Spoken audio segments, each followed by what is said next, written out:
नमस्ते, स्वागत छ यहाँलाई ब्ल्याक एन्ड व्हाइटमा। जीवनमा हामीले जे गर्न चाहे पनि गर्न सक्छौं यदि हामी फोकस्ड छौं, डिसिप्लिन छौं र we understand what it needs to be where you are. उकाली ओराली प्रशस्त मात्रामा हामीले ती बाटाहरूमा पाउने गर्छौं। तर कहिलेकाहीँ यसो ओह्रालो लाग्ने बित्तिकै लौ मेरो त करियरै खत्तम भयो, मेरो त जीवनै सर्वस्व नाशै भयो भन्ने यो कुरामा कहिले पनि विश्वास राख्नुहुन्न। Thoughts are to be positive, like I always say in black and white. You don't give up in life. You keep struggling. Struggles are part of your life in a journey that you make. You want to give up in between? That's up to you. But you want to move on? That's also up to you.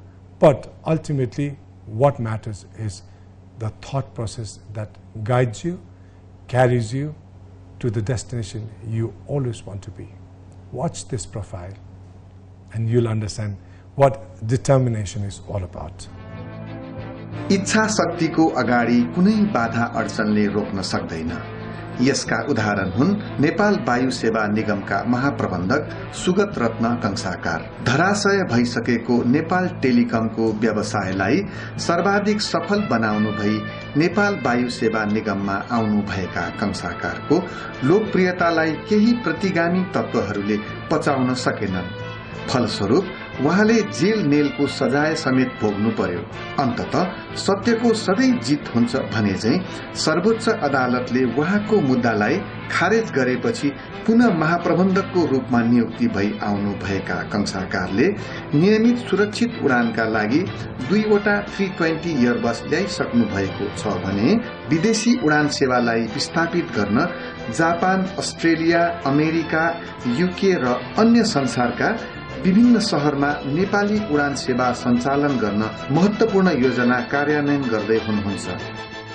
नमस्ते, स्वागत छ यहाँलाई black and white. नमस्ते जी। Long time 4 वर्ष भयो क्यारे यो 4 वर्षको सेकेन्ड टाइम 4 वर्षको दौरानमा तपाईको प्रोफेसनल करियरमा पनि धेरै उतार चढावहरू आइपर्यो। And you are back again same spot where you entered 4 years back। यसमा अब के छ भने अब म 3 वर्ष चान्चुन घरमा बसेँ हैन। त्यसपछि 3 वर्ष चान्चुन चाहिँ चुप लाएर चाहिँ बसेन हैन, यताउता लेख लेख्नेदेखि लिएर र निरन्तर रूपमा मैले राजनीतिकहरूलाई पनि भेट्ने गरेको थियो। गिभ मी सम जब भनेर, आई क्यान स्टिल वर्क भनेर, काम गर्ने क्षमता छ समय छ भन्ने किसिमबाट। त्यो हुँदाखेरि अब सुरुमा मेरो इन्टेन्सन थियो to go to NEA electricity authority, विद्युत प्राधिकरणमा हैन, जहाँ चाहिँ अलिकति समस्या छ हैन। त्यो ठुलो संस्था, 9000 कर्मचारी, 600-700 जना engineer. In spite of that we have 10-12 hours load shedding. So what is going on, let me handle this के अरे अर्गनाइजेसन भनेर। किनभने तपाईँ त जहिले पनि you always target areas where there are lot of problems. त्यो जहाँ चाहिँ अब समस्या छ त्यो नै च्यालेन्ज हो कि नम्बर 1। नम्बर 2 चाहिँ त अब मुलुकलाई हेर्दाखेरि हैन, राष्ट्रिय दृष्टिकोण जुनसुकै एङ्गलबाट हेर्दाखेरि पनि अहिले त हामी झन्डै झन्डै म्यानमार र अफगानिस्तानले नै जित्ला जस्तो भइसक्यो होल एसियामा। So what went wrong in the past 26 years हैन, तपाईँलाई एनालाइज गर्न मैले गर्न 3 करोड जनताले नै विश्लेषण गर्नु पर्यो। अब त्यो मैले चाहिँ एनालिसिस गर्दाखेरि हैन 2-3वटा चाहिँ सेक्टर हैन। एउटा सेक्टर त डेफिनेटली टुरिज्म हो, पर्यटन क्षेत्र नै हो, जसबाट चाहिँ नेपाल धनी हुन्छ। त्यसपछि चाहिँ त बिजुली नभइकन त्यो बेसिक रिक्वायरमेन्ट, बेसिक इन्फ्रास्ट्रक्चर, बिजुली चाहियो नि, इनर्जी त चाहियो नि हैन। अब त्यसमा पनि वी फेल हैन, वी फेल अलमोस्ट। दूरसञ्चारलाई त तपाईले अर्कै लेभलमा राख्दिनु भयो। अब दूरसञ्चारको भिन्दै स्टोरी छ हैन। दूरसञ्चारमा चाहिँ त अब म 34 years 34 वर्ष बिताएको थियो हैन। I enjoyed working there and we did something हैन, इन द सेन्स कि मैले गरे भन्दैन त्यो 34 के अरे हाम्रो त्यहाँ भएको 4,500 हजार कर्मचारीले देखाइदियो कि पब्लिक सेक्टर भए पनि we can do something. Nepal telecom still competing with giant like Ncell. त्यही कारणले पनि तपाईँ फेरि नेपाल एयरलाइन्स फर्कनु भयो। नेपाल एयरलाइन्स फर्किएको कारण चाहिँ त अब त्यहाँ एउटा त्यो सिचुएसन क्रिएट भयो हैन। त्यहाँ एउटा रेजिग्नेसन हैन, सिइओले रेजिग्नेसन दियो, खाली भयो। त्यसपछि next time within few hours I got calls from directors हैन, lot of staff from Nepal airlines that I should come back, you know. घरसम्म मान्छे आइपुग्यो त्यहाँको स्टाफहरू आउनै पर्यो भनेर एकचोटि आउनै पर्यो हाम्रो संस्थामा त्यो समस्या छ अब भनेपछि अब त्यसमा म पनि अलिक सेन्टिमेन्टल पनि भएँ होइन जुन संस्थामा गएर मैले अब त्यो अलिकति एउटा समस्या त क्रिएट भएको दुःख पनि त पाउनु भयो तपाईँ धेरै तर त्यो विगतका दिनका कुराहरूले कता पनि अफेक्ट गरेन तपाईँलाई त्यस्तो राम्रो गर्छु भन्दा तपाईँको भिजन तपाईँले त्यतिखेर बोक्नुभएको भिजन एयरबस ल्याउने तपाईँलाई त्यसमा अलिकति आरोपहरू पनि लगाए तर सफाई पनि पाउनुभयो सफाई पायो अब अदालतले पनि सफाई दियो सफाई दिनु भनेको त तपाईँको विजय हो नि त त्यो त पक्कै हो होइन र अहिले एयरबस यहाँ भित्रको अवस्था देख्दाखेरि कस्तो लाग्छ तपाईँलाई अब मैले भन्ने गरेको चाहिँ के भने अब हाम्रो राजनीतिज्ञहरू राजनीतिको लागि देशको लागि भनेर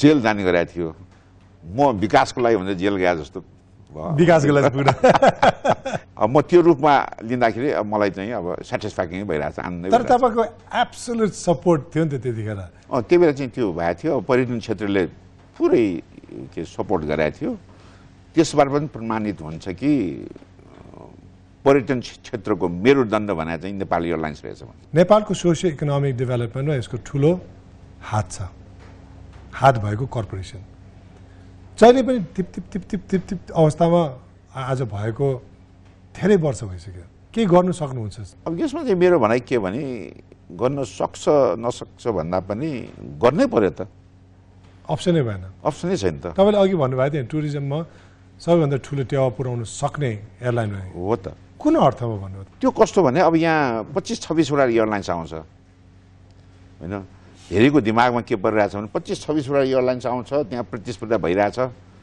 भने के समस्या छैन भने पर्यटक आइरहेछ भनेर त्यो चाहिँ नमिल्ने कुरो त्यो किन भन्दाखेरि अहिले धेरैलाई थाहा छैन अस्ति एकजना शीर्ष नेतालाई नै मैले भेट्दाखेरि भन्दाखेरि उहाँ जिल्लो पर्यो ए हो र भनेर कि एसियामा सबभन्दा महँगो हवाई गन्तव्य काठमाडौँ संसारकै अहिले त संसारकै त अब मैले थाहा भएन तर अहिले एसियामा चाहिँ सबभन्दा 1 नम्बर महँगो चाहिँ हवाई भाडा लिने सहर चाहिँ काठमाडौँ भइरहेछ त अनि पर्यटक चाहिँ यहाँ कसरी आउँछ त अनि नेपाल एयरलाइनले कस्तो भूमिका निर्वाह हामीले चाहिँ हस्तक्षेप गर्ने नि हामी चाहिँ सस्तोमा दिन्छौँ नि होइन प्राइस हस्तक्षेप उनीहरू चाहिँ महँगो भएर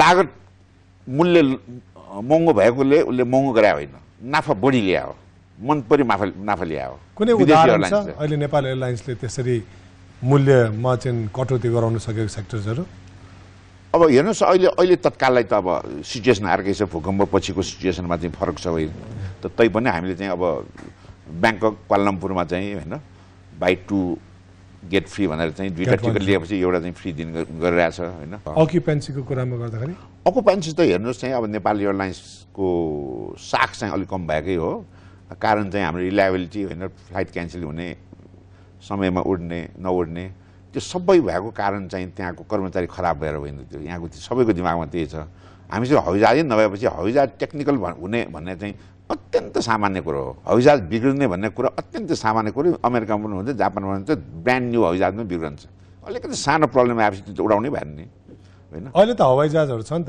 चारवटा मात्रै भयो 4वटा हुँदाखेरि अहिले चाहिँ धेरै मात्रामा हाम्रो रिलायबिलिटी बढ्यो होइन अस्ति चाहिँ हाम्रो एउटा टेक्निकल भएर चाहिँ बन्नु भएको थियो अर्को हवाईजहाज उडाउँदा 1-1.5 घन्टा मात्रै लेट भयो होइन ढिलो भयो भने क्यान्सल त भएन नि होइन 4वटा मात्रै हुँदाखेरि होइन त्यो सिम्पल म्याथमेटिक्स हो 2टा हुँदाखेरि एउटा हवाईजहाज डाउन भएपछि 50% इफिसियन्सी डाउन भयो 4वटा हुँदाखेरि यो डाउन भयो कि 25%। अब 10वटा भइसकेपछि 10% मात्रै हुने भयो अनि थाई मलेसियासँग त 100वटा हवाईजहाज छ त उसको एउटा हवाईजहाज बिग्रिने भएपछि कसैलाई थाहै हुँदैन त्यहाँ तपाईँको भिजनहरूको बारे कुरा गर्ने छोटो ब्रेक पछि time for a short break stay back with black and white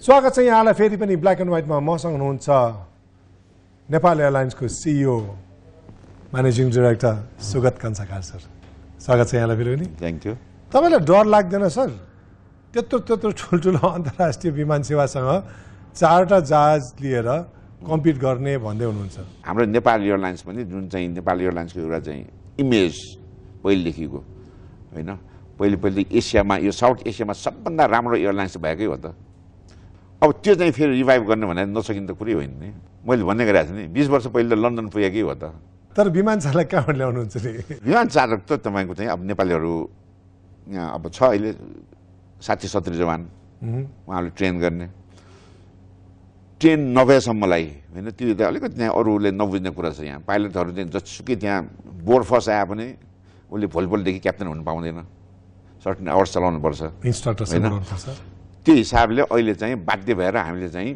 सुरुमा विदेशी क्याप्टेनै ल्याउनुपर्छ त्यो संसारभरि चल्नु हो त्यो मैले सुनेको थिएँ भियतनाम एयरलाइन्समा अहिले 50% पाइलटहरू सबै विदेशी चाइनामा पनि त्यस्तै छ नेपालमा पनि यस्तै हो त्यो कुरा नबुझेर पनि यहाँ चाहिँ आलोचना बढी भइरहेको छ पोलिटिकल विल पनि चाहियो पोलिटिकल विल चाहियो पैसा पनि चाहियो नेपाल सरकार त मालिक हो त हजुर कतिको सपोर्ट पाउनु भएको छ होइन अहिले त एकदमै होइन अहिले बजेट भाषणमा समेत पनि आइसक्यो नेपाल एयरलाइन्सलाई माथि ल्याउने भनेर होइन बजेट भाषणमै छ त्यहाँ पर्टिकुलर पिन पोइन्ट नै गराएको छ अब अहिले अर्थमन्त्रीले चाहिँ भेटेकै त्यही भन्नुहुन्छ होइन व्यवस्थापन राम्रो पार्नुहोस् जति पैसा चाहिन्छ दिन्छु भनेर अब त्यो अहिले मैले भनिरहेको चाहिँ अहिले हाम्रो दुईवटा समस्या छ अहिले होइन एउटा चाहिँ अब दुईवटा विमान किन्दाखेरिको 10 अरबको लोन सञ्चय कोषसँग होइन 11-12% चाहिँ ब्याजमा ल्याइरह्यो होइन अब त्यसमा नेपाल सरकारले त 10 अरब चाहिँ इक्विटीको रूपमा राखिदियो भने प्रब्लम सल्भ भयो त त्यसको डिभिडेन्ड त्यसको लाभांश हामी नेपाल सरकारले दिन्छौँ नि जुन अहिले चाहिँ 12% ब्याज सञ्चय कोषले दिनको सट्टामा त्यो 10 अरब नेपाल सरकारले राखिदियो भने ब्याज तिर्नु परेन एउटा त्यो भयो अनि दोस्रो चाहिँ अब 1 अरब 80 करोड जति यो लौडा काण्डमा चाहिँ 1 वर्षमा लस भएको त्यो 20 वर्ष भइसक्यो ब्यालेन्स सिटमा आइछ त्यहाँ होइन त्यो लस जबकि विद्युत प्राधिकरणमा मेरो विचारमा 1-2 वर्ष अगाडि मात्रै उहाँहरूको 36 अरब हाम्रो त 1 अरब 80 करोड मात्रै उहाँ 36 अरब घाटा राइट अफ गरिदियो मिना भने नि राइट अफ के हो त्यो शब्द होइन अपलेखन कि के भन्छ त्यो एउटा सिंगल क्याबिनेट निर्णयबाट गर्न सक्छ हाम्रो पनि गरिदिनु पर्यो त्यो गर्नै पर्यो त विद्युत प्राधिकरणलाई गर्न मिल्ने अब नेपाल एयरलाइन्स मात्रै त सौदाको छोरा त होइन त गर्न नमिल्ने होइन हाम्रो त झनै गर्नुपर्ने 1 वर्ष मात्रै भयो उनीहरूको झन् चाहिँ क्युमुलेटिभ लस हो त्यो हाम्रो घाटा छ अहिले नेपाललाई घाटामा छैन त्यसलाई चाहिँ राइट अफ गराएपछि हामी अहिलेसम्म सबै व्यापारको सबै स्यालेरी कमाएरै दिइरहेछ तर अब यो वर्ष चाहिँ अलिक समस्या होला जस्तो छ होइन त्यो समस्या हुने कारण चाहिँ यो भूकम्पको कारण अब फेरि यो जुन श्रममा देखिया जुन लफडा छ यो भिसा र टिकटको समस्या होइन त्यसबाट चाहिँ आउन जाने नेपालीहरू चाहिँ कम भयो होइन त्यसले चाहिँ समस्या होला जस्तो त्यसैले चाहिँ अहिले मेरो फोकस चाहिँ अब यो जुन ब्याज तिर्ने हो सञ्चय कोषलाई होइन तिर्नु नपर्ने भयो भने maybe we can still function सञ्चय कोषलाई हरेक वर्ष कति चाहिँ यही कायम भयो भने कति चाहिँ इन्ट्रेस्ट अब 11% भनेपछि 10 अरबको 11% भने झन्डै 1 अरब 10 करोड त उसलाई चाहिँ वर्षको तिर्नु पर्यो होइन अहिले पहिलो किस्ता तिरिसकेका छौँ हामीले जहाज उडाउँदा नउडाउँदा यसले धेरै असर पार्दैन धेरै नै असर पार्छ त त्यसैले अहिले चाहिँ हाम्रो चाहिँ अहिले फोकसै जति सक्यो त्यति चाहिँ फ्लाइट बढाउने होइन त्यो क्यास फ्लोको सिचुएसन राम्रो पार्नु पर्यो होइन अहिले त्यो भइरहेको छैन विभिन्न कारणले गर्दाखेरि हाम्रो रुल्स रेगुलेसन्स होइन निर्णय प्रक्रिया होइन अब त्यसमा चाहिँ सुधार त हुनैपर्छ त्यो निर्णय प्रक्रिया रुल्स रेगुलेसन भनेर नेपाल एयरलाइन्सको मात्रै बनायो होइन त्यो 36वटा संस्थान र 26वटा मन्त्रालयमा त अघि मैले भने जस्तै एउटा केही त ल्याउनु पऱ्यो नि what went wrong in the past 26 years त अध्ययन गर्नु पऱ्यो त हाम्रो चाहिँ विकास गति त कम भएकै हो त 3-4% को 5% आएको छैन अनि अरू चाहिँ 8, 9, 10 र चाहिँ अफगानिस्तानको 12-13 रहेछ अहिले जहाजहरू थप्दाखेरि नेपाल एयरलाइन धराशय हुन्छ कि हुँदैन के यसको उत्थान हुन्छ यसको बारेमा कुरा गर्नेछु छोटो ब्रेकपछि स्टे ब्याक विथ मिस्टर सुगत कन्साकार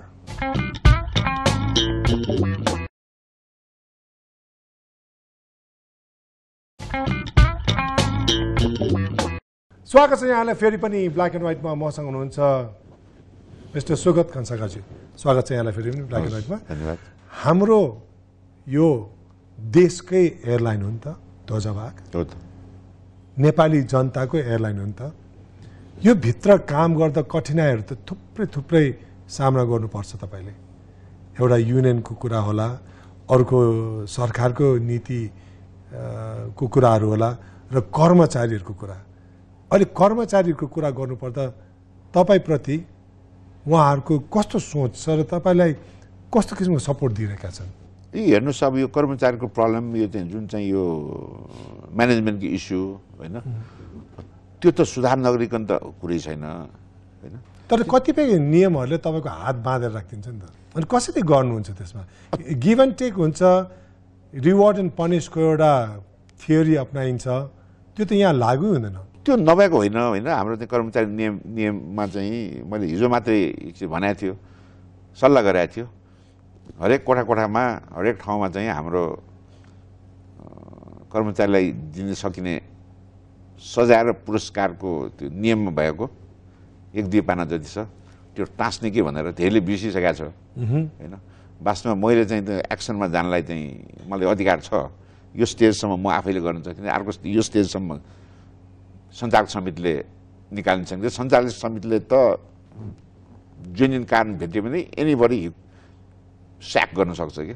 अब त्यसलाई चाहिँ ब्यालेन्स रूपमा जानुपर्छ, तर त्यो महत्त्वपूर्ण धेरै ठुलो कारण होइन। त्यो नेपाल एयरलाइन्स चाहिँ माथि नआएको भन्दाखेरि अब 28 वर्षमा 2टा हवाईजहाज किने, युनियनलाई कसरी दोष दिन्छ तपाईँ? युनियनसँग त के सम्बन्धै छैन त। 28 इयर्समा यु बट जस्ट 2 एयरक्राफ्ट, जबकि मेरो हिसाबले हरेक वर्षमा 2-2 थप्नुपर्ने हो वास्तवमा, थप्नुपर्ने। त्यसपछि त्यो त प्यारेलली त सबै थोक जानै पर्यो होइन। त्यसैले चाहिँ दुईटा चाहिँ एस्पेक्ट छ कि, एउटा चाहिँ म्यानेजमेन्ट एस्पेक्ट हो, अर्को चाहिँ तपाईँको प्रोडक्सन क्यापेसिटी बढाउने। प्रोडक्सन क्यापेसिटी बढाउने भने चाहिँ नितान्त ओनरको चाहिँ कुरा आउँछ। त्यो ओनर भनेपछि त्यहाँ ओनरले एपोइन्ट गरे एमडी होइन, एमडी भन्दा माथि बाहेक चाहिँ दोष दिन ठाउँै छैन त। 28 वर्षमा हवाईजहाज नकिनेको चाहिँ त्यहाँको डाइरेक्टरको दोष छैन, त्यहाँ डिएमडीको पनि दोष छैन। प्योरली डिएमडी र एमडी र एमडी भन्दा माथि प्रधानमन्त्रीसँगै भन्नु पऱ्यो। 28 वर्षमा 2टा हवाईजहाज किनेर पनि चुपचाप बस्ने भनेर संसारमा कहीँ हुन्छ, जबकि त्यो राष्ट्रिय ध्वजा भएको हो, जबकि पर्यटन क्षेत्रको मेरुदण्ड हो, जबकि तपाईँको चाहिँ अहिले एसियाको चाहिँ सबभन्दा चाहिँ महँगो हवाई डेस्टिनेसन भइरहेछ त्यहाँ। त्यसलाई चाहिँ इन्टरभ्युन गर्ने अरू कुनै उपाय छैन। हामी छिर्ने त्यो सेक्टरमा पैसा घटाउने उनीहरूले हो। So only solution is we have to intervene होइन, हामीले नै हस्तक्षेप गर्नुपर्छ। त्यसको लागि नेपाल एयरलाइन्समा प्रशस्त मात्र हवाईजहाज चाहियो। हामी जान सक्नु पऱ्यो Korea, Japan, Canada, Europe, Australia, New Zealand, जहाँ चाहिँ पर्यटकको खानी छ त्यहाँ होइन, पर्यटकहरूको खानी भन्नु पऱ्यो होइन। उनीहरू पो आउन सक्छ यहाँसम्म, धनी राष्ट्रको मान्छेहरू पो धेरै आउन सक्छ त। अब उनीहरूले त तान्नु पऱ्यो नि। भारत र चीन त छँदै छ, छिमेकी भएकोले उनीहरूले त्यहाँ आइरहन्छ, त्यो त आइ नै रहन्छ र सर्ट डिस्टेन्स भएकोले दे क्यान एफोर्ड।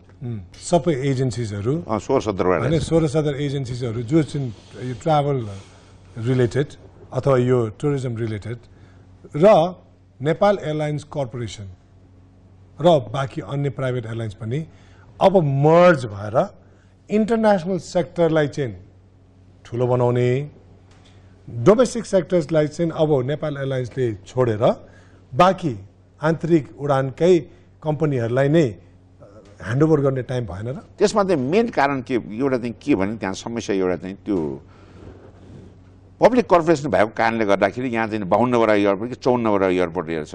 यति सानो राष्ट्रमा चाहिँ त्यत्रो एयरपोर्ट भए बिग एसेट हो, राम्रो पक्ष हो क्या। खास गरी हाम्रो चाहिँ पहाडी क्षेत्र भएकोले जहाँ चाहिँ तपाईँको ट्रान्सपोर्टेसन असाध्यै महँगो छ होइन, बाटोघाटो बनाउन असाध्यै महँगो छ होइन।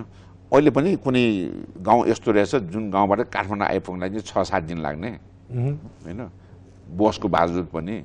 त्यस्तो गाउँमा चाहिँ तपाईँ कल्पना गर्नुहोस् न, 20 मिनटमा चाहिँ पुग्ने काठमाडौँ होइन, नियरेस्ट एयरपोर्टबाट होइन। त्यो कल्पना गर्दाखेरि हाम्रो सोसियो इकोनोमिक डेभलपमेन्टको लागि होइन यो डोमेस्टिक पनि equally important.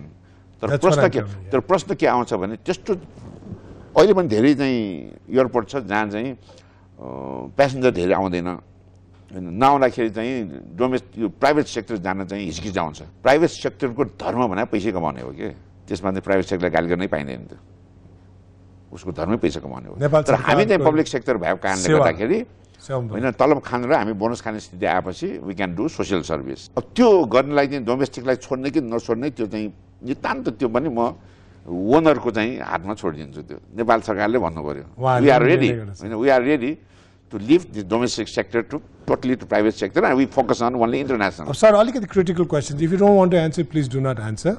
It's okay. 5 different fleets: Airbus, Boeing, MH60, Y12, and Twin Otter. यो त 5वटा एयरलाइन चलाएको जस्तो हो।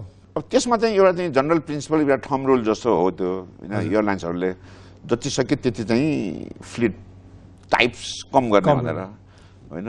हाम्रो चाहिँ बाई चान्स अब ड्यू टु भेरियस भनौँ न सर्कमस्टान्सेस त्यो 5वटा हुनु पुग्यो, तर इन्टरनेसनलमा त we cannot afford this confirm हैन। यो 2 या 3 वर्ष अथवा 4 वर्षभित्र सकेपछि सकेसम्म चाँडै हामीले चाहिँ एउटैमा जाने अथवा चाहिँ त्यो 30 वर्ष पुरानो जुन बोइङ दुईटा छ त्यसलाई बेच्नै पर्छ, त्यसमा उपाय नै छैन त्यो हैन।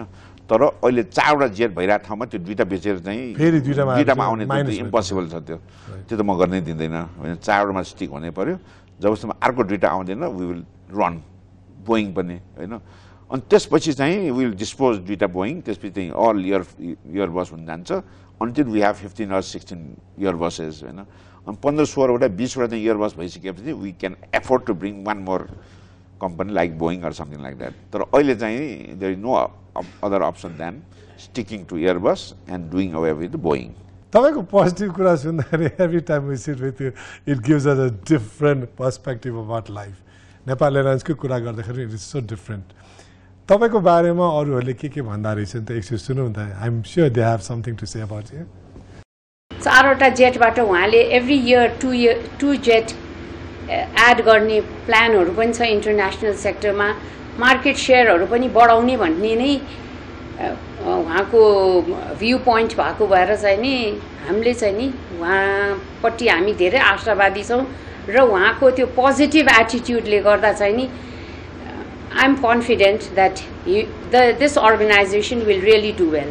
एउटा उहाँ गुड एडमिनिस्ट्रेटरको रूपमै हामीले देखेका छौँ। उहाँकै ब्रेन चाइल्ड हो कि अब अहिले आएर चाहिँ 320 हामीले ल्याउनुपर्छ, जहाज नयाँ किन्नुपर्छ, एयरलाइनमा प्रोडक्टिभिटी बढाउनलाई जहाज नभइकन हुँदैन भन्ने हिसाबले उहाँहरूले इनिसिएट गर्नु भएको प्रोजेक्ट हो। र त्यो प्रोजेक्टमा आउँदाखेरि उहाँले अब धेरै किसिमका हन्डरहरू पनि खानुभयो र अल्टिमेटली चाहिँ अहिले आउँदाखेरि त्यो प्रोजेक्ट चाहिँ ऊ भयो, फुलफिल भयो र अहिले हामीले चाहिँ we are getting now 2 aircraft 320 in operation. यो सबै उहाँकै देन हो। जब कि हाम्रो चाहिँ 28 वर्षसम्म जहाज आएन र उहाँ आएपछि जहाजको कुरा इनिसिएट गर्नुभयो भनेखेरि अरूले किन गरेनन् त भन्दाखेरि अरूलाई अब आउनु थियो, जाहिर खानु थियो, जाहिर पचाउनु थियो, गए। Nobody venture to process for the new aircraft. उहाँ आएपछि त्यो चाहिँ गर्नुभयो र उहाँको त्यो लिडरसिपको क्वालिटीले गर्दाखेरि अहिले भनौँ न यत्रो 28 वर्षपछि हामीले जहाज पनि देख्यौँ र उहाँको लिडरसिप र हामी कहाँ भएको चाहिँ वेल ट्रेन्ड म्यान पावरको हिसाबले र नयाँ अहिले जुन मान्छेहरूको पनि हामीले नयाँ लिने भन्ने पनि विचार गरेको छ। नयाँ पाइलटहरू पनि अहिले एयरबसबाट गएर आउनुभयो, उहाँहरू सबै केपेबल हुनुहुन्छ, म्यान पावरहरू हाम्रो टेक्निकल म्यान पावर पाइलट इन्जिनियरहरू।